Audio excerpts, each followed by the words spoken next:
रवाना होती तब से बीच बीच में क्या क्या खाना खाते हैं उसका वर्णन है। तो मिठाई के नाम पे ले दे के एक कोई मिठाई मिलती है कि एक दिन उन्होंने बालूशाही खाई, और उसको भी बड़े ही तगड़े तरीके से लिखा हुआ है यार उस दिन उन्होंने बालूशाही बनवा दी, राजा की बारात की बात है। तो बाकी तो चावल में नहीं पड़ते थे, चावल ही मिठाई हुआ करती उस टाइम, तो इतना कोई जोर भी नहीं आता था, तो चीजें हो जाया करती थी इजीली। तो जब सामान्य व्यक्ति की बारात 3 दिन रुक जाए, और 3 पीढ़ी पहले तक रुक रही थी, तो आज की 10 पीढ़ी पहले ये 10 दिन रुक रही होगी। सामान्य व्यक्ति की 10 दिन रुक रही, तो राजा की महीने रुक जाए उसमें कोई बड़ी बात है। और इतनी दूर आप नोटिस करो, राजस्थान पूरा क्रॉस हो जाएगा यदि झालावाड़ से बीकानेर जाओगे तो। कितना लंबा रूट पड़ता है यार। आज जब गाड़ियां आना तो बीकानेर से बैठो और गागरोन जाना हो तो पूरी रात खप जाए, सुबह जाके पहुंचो, 7 बजे बैठो तो 7 बजे तक भी पहुंचा ही नहीं है आपकी। तो ऊंट घोड़ों पर आना तो और दूर हो जाया करता, नदियां वदियां पार करते हुए आते।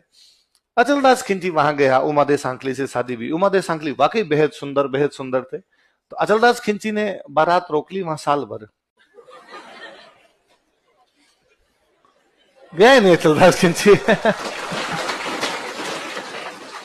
अचलदास खिंची को पता था वापस जाते लाला मेवाड़ी अपने को इस रानी से बात भी करने, और अचलदास खिंची को लगा बैठे इधर ही बैठे हैं अपने, क्या करना है।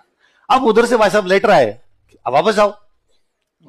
तो अचलदास खिंची ने कहा जो भी गागरों से लेटर आए फाड़ फाड़ के फेंक दो, पढ़ना ही नहीं है अपने, दिमाग खराब भी नहीं करना आपने। तो फाइनली वहां से लाला मेवाड़ी ने कोई एक पंडित जी थे उनको भेजा कि जाओ और जाके पता लगाओ कि रास्ते में लूटपाट नहीं हो गई हो, रास्ते में कोई दिक्कत नहीं हो गई हो, बारात इतने दिनों बाद में भी लौट क्यों नहीं रही है।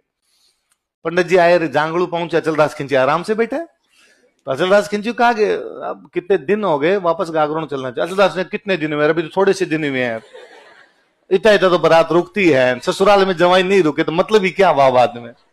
उसने कहा भाई साहब मैं गांव घुमाऊं, गांव में सब बात कर रहे हैं अचलदास खिंची घर जवाई हो गया और बेइज्जती हो रही है। गागरोन का धनी, गागरोन का राजा जांगलू जैसे गांव में बैठा है, साल भर से अधिक हो गया है, और आपको वापस चलना चाहिए, और कोई दिक्कत है तो हमें बताओ।